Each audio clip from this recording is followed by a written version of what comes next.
Okay, Lawrence. Yes. I want you to close your eyes, take some deep breaths, center yourself for a moment. And I want you to remember way back when we were not represented by a union. Well, that was like, what are you talking about? Because guess what? Now we are. Holy shit. I know. So we can now forever say that BU before union and AU after union. This is like this huge deal of our lives being marked by a change in our working conditions. And this is all thanks to a small group of people. Actually, it started with 2 people, turned into a small grassroots effort, people who were just seeing that this is no longer a sustainable way to work. Exactly. Like we've all been fed up. We've all just fought for ourselves, our own teams, just trying so hard to make it work as individuals. But all of a sudden, COVID and having to work in conditions that were unsafe, but we're the ones trying to make sure people are safe. We're the first ones on and the last ones off. And all of a sudden, it took the monumental efforts of a few people to say, I've really had it. We're doing something about this. And no matter what, we're going to work until it's done. And that's what's happened. Obviously, we're talking about Stand With Production and their fight to be recognized as a bargaining entity. They've took a vote. They got the vote authorization to unionize with IATSE, and they are now in the works of building a national union. So today we're chatting with Erin, Wyle and Cheyenne Cage of Stand With Production. They're the 2 co-founders, and we're going to dive in what this means for all of us, how they did it, and what the future holds. Yeah, I'm so proud of this moment in time because it has taken so many people over the years have tried, and it's just it's like herding cats. This production people, we all know what we're doing. We all think we know the best way. Everyone's got an opinion. We're all self-taught. We've been isolated for so long. So yeah, it took a monumental effort. So we're here today to discuss that. And this is probably going to be a 2-parter. So hold on tight, grab a drink. Hit the intro. Let's go.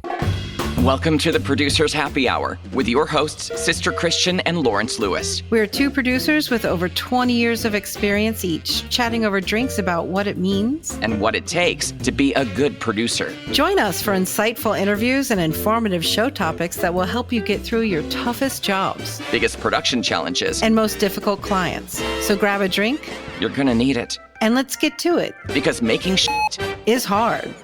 Hey, Lawrence, what's up with you? Oh, I'm good. Same old stuff. Just trying to figure out this fucking weird world. In the middle of a strike, maybe there's an apocalypse coming. I'm not paying my taxes if we have a nuclear war in Europe. There's all kinds of shit happening, right?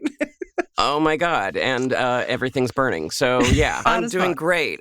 And I also still had to pay, my bills for some reason. I know. How are you doing, Christian? The end stage of capitalism is eating itself. Oh boy. I know. I've seen the memes, so I feel like it's true. Yeah. Well, amongst all these strikes that we have going on, and WGA and SAG strike are still, happening. So just following that and I don't know, like trying to rope some work together because it's not particularly busy in LA. It hasn't been all year. It's been crazy. Yeah. I've been scrapping stuff together and it's working and doing fine. But hopefully some big project will book soon. Some glorious project with plenty of days that it pays us our rates. Well, it's going to come in. We'll see. Wait. It's going to happen. I know. Well, as you said, we're recording this while the writer's strike and the SAG-AFTRA strike is still going on. I did hear rumors that the MPAA wants to come back to the negotiating table with SAG-AFTRA. Well, they fucking should. Hopefully. Yeah, of course they should. I can help them and tell them that they should if they want to hear. Yes. Yeah. I bring it up because there is some other big union news in the commercial sector of the film industry. Yes. For as long as we've been doing this, Lawrence, it has been our dream to be represented because we're the only fucking people on set who aren't. But you know what? Part of our job means that we have to know the union rules for every local out there that we work with. But we were always never represented until now. I'm sure you've all heard that Stand With Production has officially voted to create their own union that will cover production workers on commercials. And we have the two co-founders of Stand With Production, Erin Wyle and Cheyenne Cage. Welcome to the show. Hi. Thank you. Happy to be here. Are any of you joining us for our happy hour? I biked to Manhattan and back to Brooklyn like right before this, so I'm drinking coconut water. Oh, there you Nice go. glass, Yes. though. Hydrate. Good. Yeah, I pulled out the 1950s Ooh, that is fancy nice. cocktail glass. Oh, that is good. I made, I have a garden in my place in Brooklyn, and I grow lots of herbs, and I'm like an amateur herbalist, like amateur highlighting amateur. And I today cut some tulsi, which is like holy basil, and I made tea. And so I'm drinking it iced, and it's tulsi tea. Yeah. Christian, what are you drinking? Well, aside from thinking that I'm an amateur at everything, which, kind of an amateur expert at everything, I today am having a rum punch in my tiki glass because I have the same tiki glass. I almost used it. No way. Drop off a job. Yeah. And, all my shit's props off jobs.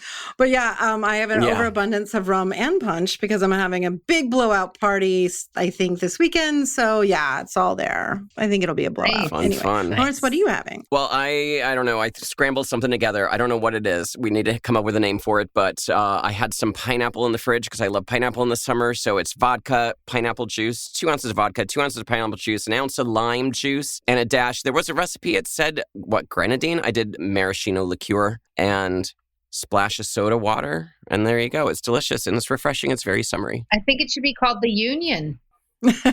There you go. Yes. Pro-labor cocktail. Yes, exactly. Well, in this world of crazy production, we could dive so much deeper on the topics we discuss on the show, but we simply do not have the time to cover everything. That's why we've created our episode guide. Yeah, it's packed with valuable resources, references, and other industry updates that we talk about on the show. The episode guide keeps you in the loop and helps you stay ahead of the game. And geez, right now with all this labor stuff going on and all the changes, you need to stay on top of everything happening in this ever-changing industry. Right. So to get this incredibly informative and extremely valuable episode guide, sign up on our website, producershappyhour.com, or click the link in our show notes below. All right, let's get to it. Erin Wyle is a commercial producer with over 20 years of experience, and Cheyenne Cage is a production supervisor with over 10 years of experience. Together, they spearheaded what is now known as Stand With Production. Stand With Production's mission is restorative transformation in the commercial production industry through the advancement of workers' rights. By analyzing and identifying the shortcomings in our industry through a social justice lens, they recognize the comprehensive needs of our production community. And now with the full support of IATSE, now made official by a vote, they aim to achieve these goals by creating a new national union for commercial production workers. Erin and Cheyenne, welcome to the show. Thank you. Applause. Yeah, exactly. I just want to say it's so nice to hear our mission statement read out loud by someone not in our volunteer. And Lawrence is definitely available for voiceover work if anybody's available. Voice. Yeah. Yeah, such a good voice to read it too. Wow. Well, first we gotta say congratulations because as Sister said at the top of the show, this has been something many different groups of people have been working on for years to create some sort of parity for all of us production workers who are sitting there, on unpaid days and hours, calculating everyone else's overtime but our own. It was a monumental task. And how do you guys feel? What does this moment mean for both of you? Yeah, lots of feelings. feelings. I still feel a little bit in shock. Like it hasn't totally set in. I think it's set in a little bit more when someone forwarded me the AICP email that was sent out to the production companies. That was a little bit more than just the IATSE calling me and telling me that it was happening. Right. What was the tone?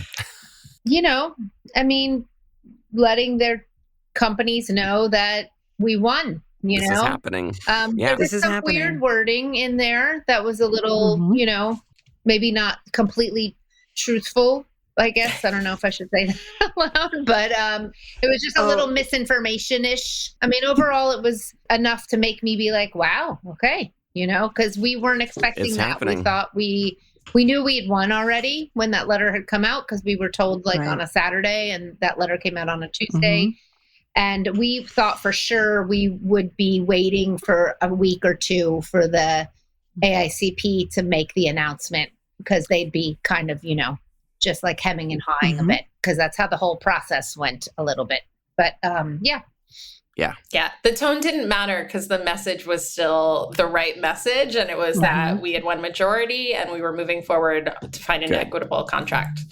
With or without, yes. So tone schmoan. Yeah. Good. I'm not sure how much you guys listen to the show or not, but usually I'm quite forceful when I call out the AICP on their bullshit. So I'm absolutely I'm with you. I completely understand. And it seemed like the voting process was long and a bit arduous. Was that by design, do you think, by the AICP? And the answer I feel is yes. Yeah, lots of dragging their feet in this. I mean, we declared a majority back in December, like beginning of December or mid-December. And it wasn't until last week that we went public with them finally conceding and admitting we had a majority. And it is August 1st now. So that'll tell you how arduous the process was. Yeah. Well, in the digital age and how we get information immediately, to take 7 months. We had to do a vote by mail system at the end of this to verify votes, because there was pushback on some names if if maybe someone had 2 email addresses or they didn't have their mailing address listed. And so the last final push of this was probably the biggest hurdle of all, because we knew that there was a determinate amount of people in the unit that were going to decide the majority or not. We knew that we had the majority. We knew that we had buffer on the majority, but we didn't know how many folks were going to be getting this pink letter that was coming from a neutral arbitrator, and they had to receive the letter in the mail, which we know the mail system is also not very reliable, these days. And then not only that, they had to check it off and then return it, and then it had to be received on the other end. So we had to call the entire unit one by one, reach out to people to make sure that they were getting their letters, if they were supposed to get their letter, that they were sending it back. We had lots of instances of incorrect addresses and, people it being lost in the mail, all of that. But ultimately, we got 83% of the unit to respond and confirm with us. And it was enough to push it over and get our majority. Holy shit. That's amazing. That's amazing. Yeah. I was one of the pink envelope people for some reason. I've had a couple different. I've got a couple different email addresses, so they probably have a different one. I don't know, but and they missed. I sent it in, and I called her, confirmed they received it. They didn't receive it. I asked them to send me another one. So it was they didn't make it easy. It was like a fairly full on military operation that we had to put together. I bet. But once again, we're production people, and we're damned if we do and we're damned if we don't. But if we don't do that right. Right, but never scared of hard work. Exactly. Yeah, for sure. Making it happen. Yeah. So what are the next steps now that IATSE has reckoned the vote has happened and you are now recognized? I'm sure there are many, many next steps, but can you summarize? Yeah. I mean, I think we know the next couple of steps. Well, Cheyenne and I are going to Chicago tomorrow to the governor's executive board meeting of IATSE. And there they'll vote on our union. And Mike Miller, who's the vice president of IATSE, said it'll be unanimous. So they've invited Cheyenne and I to be there for that. Holy shit. And then, so we'll be voted on. And then we will put together a proposal with our advisors from IATSE that will then go to the president and to the vice president of IATSE, which basically will set a time frame of when we feel like we can be at the bargaining table with the AICP, because the president of IATSE, Matthew Loeb, and Mike Miller will be negotiating for us for our first contract. We'll put this proposal together, and we're hoping, before the new year, we'll be negotiating our first contract. In the meantime, we're working on our constitution and our bylaws, as well as we have a bargaining committee together, and we'll be working on those points as well. Can I ask, is that when the local number is assigned as well? Everyone wants to know about the local number. Everyone wants to know. I know. I'm pushing right through and asking the important questions. It's the biggest priority for everyone involved is the local number. What's our number? I know. We're working on it. That's something that we have to figure out with IATSE. We're still kind of waiting on their directive, but lots of different opinions there. I'm a little dark-hearted, so I wanted to be 666 so everyone's afraid of us. And Erin, I'm sure you remember back in the day, 20 years ago in New York, like I do, like the PAs got together and called themselves Local Zero. There's been some fun ones through the years. Right. So yeah, like fun ones. I know. We've been talking about 00 because I think that if that's an option, something cool, something cool that that puts us at the top. We're not entirely sure we have a say in the number, but no, if we course. do, I would imagine not. Yeah, we will have. You're going to get a good one. Just like it's like picking your cell phone number. If you get a chance to, you have to do it. So.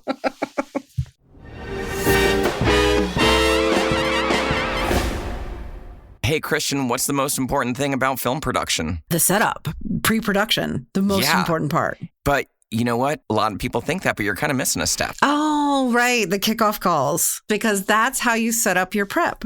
Right. That's where you got to get all the right questions answered at the right time and set deadlines for those answers so you can put your prep on the right path to success. Exactly. Right. And this can be accomplished with 4 kickoff calls. You need at least 4, in my opinion. And I think for us producers, the most important one is the one with your producing partner, either the ad agency producer or your main client contact, because that's where, like you said, set the tone, set expectations, give them deadlines for when you need these answers, because timelines are already way too short for prep. I know. We could always use more prep time, right? And budgets are shrinking, so don't waste any time. So what we've done is we put together our top 7 questions that you should ask your agency producer or client now on that very first kickoff call. Not only does it help answer questions that you may have, it also allows you to set the tone and, establish yourself as the leader of the project, which is also a very important step as well. So we'll put a link in the show notes where you can get on our website and take a listen to our free audio bonus. Another delightful conversation between me and Sister Christian about best ways of setting yourself up for success. Yeah, it's a page turner. Check it out. Okay, so speaking of socials, we have a lot of questions from production teams, and I doubt any of these or all of them or some of them maybe can be answered in this early stage, but here's just a few. These are going to be very basic questions, I'm sure, but who is eligible to join the union and how will people qualify? Yeah, so that is definitely one of the things we have to figure out. Okay. Something that is cool about a union, and Erin and myself, I mean, as you introed us, like we worked in production and that's all we knew. Yes. Like we learned everything that we've learned about organizing, about unionization in this process over the last, just over a little over a year and a half, almost coming on 2 years. And one of the very cool things is that the unions are the workers. So this really is about democratizing the workplace and giving everyone a say. And membership and eligibility, it's all stuff that we have yet to figure out along with our constitution. I will say that really at the core of this, we want this to be about community and we want this to be about providing support where there has not been support, and uplifting folks where, who haven't had support in this industry. And so we want it to be as inclusive as possible, membership as easy as possible to join while still maintaining the integrity of the union.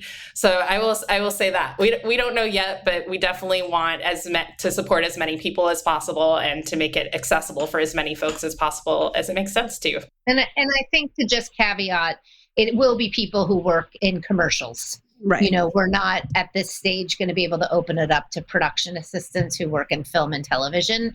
Since we're going into the contract with the AICP, it has to be with folks the AICP covers in other contracts. So that makes sense. Makes complete sense. Yes. I assume that all the other details of what benefits do the members receive? Is there pension? Is there, how does work protection work? And membership costs, dues, and all that kind of stuff, that is going to be figured out over the next few months. Yeah, for sure. And that's something that's not, that's figured out by us as a community as well. We will continue to host town halls, we'll have surveys, all of that. I mean, the one thing that I'm pushing on every single response to every email is like, please remain engaged so that, your needs and can also be a part of this. So yeah, it's something we've yet to work out, but it's going to be a collaborative effort.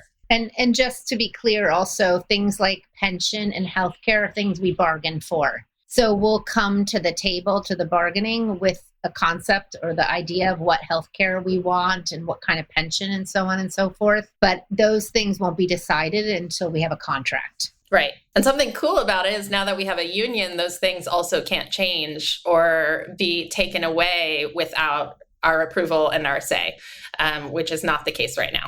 Right. So, and so that's kind of the thing that I kind of want to drill into is that, Stand With Production arose at this time of really challenging jobs in the middle of the pandemic, in the middle of all this social uprising. It was like kind of felt like this culmination of like, these jobs are no longer sustainable. Like they're so hard. They're so complicated. They're so complex. We're working so many free hours. I don't need to go into the details. Everyone listening knows it. So it was a very specific moment in time. And it led to Erin, you walking off a job and putting out this public letter about what was happening. And once this kind of group of people started chatting and talking about what changes they'd like to see, the focus was on about making the jobs more humane and sustainable, not necessarily about making more money or getting overtime or getting a higher rate. So has there been any discussions within the group about how a set of union rules could function in that way to bring more humanity to these jobs, or at least some kind of sustainability to these jobs? Absolutely. I mean, that's at the core of this too. And the money is what is the language, I think. Right, exactly. And it's the language that the companies understand, and it's the language that the client understands and the agency understand. And it's really about guardrails. I mean, I don't think a lot of IATSE rules now, I don't think like infringing on turnaround time is, it's an insane fee. Yes. You often have to pay 3 times the day rate for that. And that's something that's absurd on a crew of 75 people. Like the overage would be insane. So it's so high because you don't want people to actually infringe on the turnaround. And I think it kind of works the same for us as well. It's like we're able, by speaking the same language that already exists with it, that is the standard of this industry. And as you mentioned, sister, like we've just been left out of this like small group of folks who happen to have, a large group of them production assistants who are not making a living wage, who have no access to healthcare. A lot of the BIPOC people in this industry happen to be in this department as well, the production, who've been unrepresented. It's about creating guidelines in the way that already exists and like speaking that language so that we can have those protections. And I also think it's really important to talk about wage increases and inflation, especially now when inflation is skyrocketing, especially post-pandemic. So it's like asking for more money isn't about the money. It's about asking for what we need to sustain our livelihoods. So the money is like the dialogue and it's the practicality of it, but really it's about we need to live. We need to be able to rest. We need to be able to go to the doctor. We need to be able to retire. Like these are all things that are quality of life issues. Totally. I know that the Teamster Union out here in LA just increased their turnaround time from 8 to 9 hours, something like that, which it directly affects production workers. Like what I don't think anybody took into consideration until drastic measures were taken was that we are always the first ones on, the last ones to leave. We're taking care of everybody there on set, but there's nobody there to take care of us unless the people we happen to be working with are allowing it. And that's just no way to live or keep our livelihood. We've all been doing this for a very long time, so we know we've navigated these waters for so long that it just felt normal. And it took like such a huge thing, like in the entire world shutting down for 2 years for us to realize that we have the power as the people. I know. I get goosebumps. Yeah. Well, it's also this is a movement for the production department where, literally unionizing the production department, which are production assistants, assistant production supervisors or coordinators, production supervisors, or also known as production managers, line producers, and bidding producers. But everyone is going to feel the impact of this because it really is like bottom up, organizing. If PAs suddenly have a turnaround, and that's just going to impact everyone else. It doesn't matter that the Teamster or turnaround is 9 hours if the PA turnaround is also 9 hours because their day's going to be even shorter. Exactly. So it's just kind of re-standardizing and normalizing. Like 10 hours a day is still way too much. I don't know. Yeah. Listen, but even so, like I'll take it at this point. Progress is made in like small increments, and once we have these protections in place for the production department, everyone else is going to feel it as well. Yeah, I mean, 10-hour days or 12-hour days, the same amount of work happens. You just spread it out over a longer amount of time. Exactly. And you're less tired by the end of the week, so you're more productive. All of that. And then you have a weekend. Holy shit. You come into work happy. It's crazy how that works. Yeah. We used to joke like during the process that in 2 years from now, the AICP members are going to be like, God, I'm so glad we thought about this. This was such a good decision. I'm surprised that the letter didn't say that. I'm surprised. But I do. I think it's going to benefit everyone. And I do think that the majority of the production companies and the EPs of those companies really supported what we were doing because they know in the end, it's going to help them create boundaries for the agencies. Exactly. And then the agencies can create boundaries for the client. And it's going to make everything much more sustainable. And I think that's what's so important to drive home is that, you especially now with the SAG actors and the writers and people are complaining, oh, these rich people want more money. And it's so far from what is actually happening for us, blue collar workers that are, still some people are struggling to be able to, like you said, afford to be able to eat and pay their rent because, the jobs sometimes are feast and famine. And then there's the whole humanity aspect of like, this conversation about the hours we work has been going on for decades. Haskell Wexler in his documentary, Who Needs Sleep, about people running off the side of the road and dying because they worked a 16, 17, 18-hour day. These are the kind of guardrails that it seems like, you're focused on, and money does follow that, but and it is the tool that we have to leverage those kind of changes. I also think it's really important that we don't look on like what the standard has been for what needs to happen. Because I think if we're like, I see a lot of this happening on like social media and with other labor movements as well. And this kind of like criticism of, oh, that's too much. People are asking for too much. It's like, let's not look at tomorrow or yesterday what we were making and say, okay, we need a raise based on that. We need to look at the bigger picture. These are huge companies that are making so much money, and it's so far removed from like the people who are actually producing the product as well. It's like maybe we all should be making a shit ton more money. Yeah, exactly. And that's actually going to be a more balanced system. This argument of like, well, when I was a PA, ... when I was a producer, ... It's like, well, isn't our job to make things better and easier for the next generation to come? I would never ask people to do what I was asked to do as a PA. I remember at the time thinking, oh my God, when I'm in charge someday, there's no fucking way I'm going to ask somebody to do this. Or if I have to ask somebody to do this, I'm doubling their rate for the day. It's hazing. It totally just is. because you were able to do this to some kid that came into college when you were a senior in college doesn't mean that that they should turn around and do it again. It's not fair. It's inhumane, as you said. So yeah, it's like Stockholm syndrome a bit too. I think it's kind of like to the system at large, and it's so tied into people's own self-worth as well. It's like to say that someone shouldn't have more because you didn't have more. It's like, no, you deserve more as well. Yeah, everyone should have more. Yeah, absolutely. Like we got to get out of this like kind of scarcity mindset. It's like abundance. There is a lot. And when we band together and we support each other and like the goals are wellness for everyone and, equity and all of that, it's like there's plenty to go around. Yeah. Paying dues doesn't mean abuse.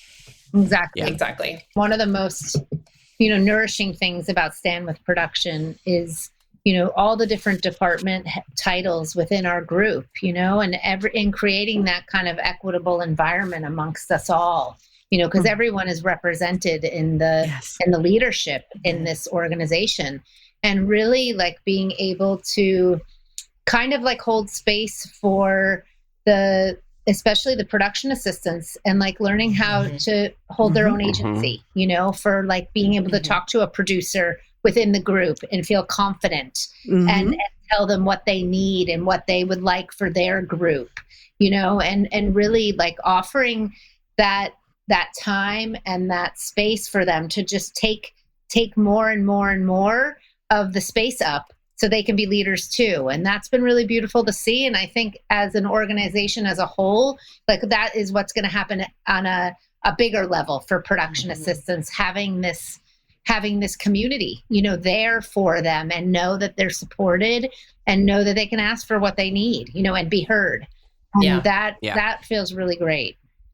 Yes. Uniformity too. Like I feel that when a production assistant falls in with a good team, they're lucky. But if they get hired randomly by somebody who doesn't adhere to ethics or morality rules, or have, you know, has the attitude of like, well, when I was a PA, I made $25 a day and I worked 16 hours and I returned film and all those dumb fucking stories we've always heard, you know. So equity across the system as to procedures even would be great, because we're all know that we learn this by ourselves on our own. Most of the time, not asking questions, trying to figure it out. Telephone trees of who has the emergency number for the Humane Society over the weekend in New York, you know, that kind of shit. Yeah. And I think everyone would probably on this call would probably agree there. I've seen such a shift even since I was an office PA, you know, like 12 years ago. And now being a PA, I think there was more room for that training, and there was more room for like, you know, peer-to-peer kind of like mentorship.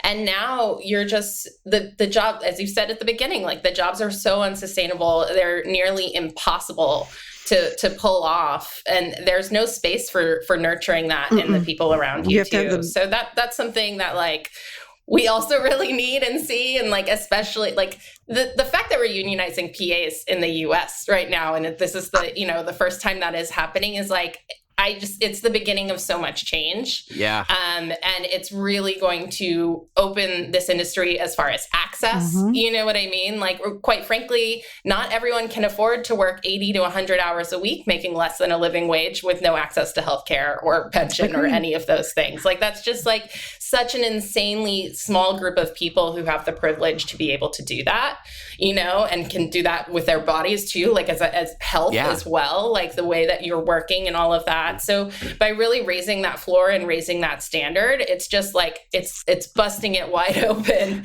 and giving us the opportunity to really take care of people and foster growth as well and change what this industry looks like. Oh, I mean, there's so much to talk about. Like, we're going to have to break this into two parts, Lawrence. I think that was a good stopping point. Yeah, this was a great interview, a great conversation, so much detail. So we're going to carry this on next episode. So in 2 Tuesdays from now, we're going to have part 2 of our conversation with Erin Wyle and Cheyenne Cage from Stand With Production to hear more about the new national union that they have formed with IATSE. Yeah, you might even hear me cry. So you might. Let's do it. You never know. Until then, Christian, how can people get a hold of you? sisterchristianproduces.com. And Lawrence, if they want you, how do they get you? LawrenceTLewis.com. Until next time. All right. Thanks, y'all. Bye. Producers Happy Hour is brought to you with the help of the handsome Christopher Daniels, who is a design and branding specialist, and Brendan Russell at podlad.com, who is our fabulous editor. If you enjoyed this podcast and want to dive deeper, subscribe to our listeners' newsletter. Simply go to producershappyhour.com to sign up. Thanks for listening, and remember, enjoy happy hour while you can. Because making shit is hard.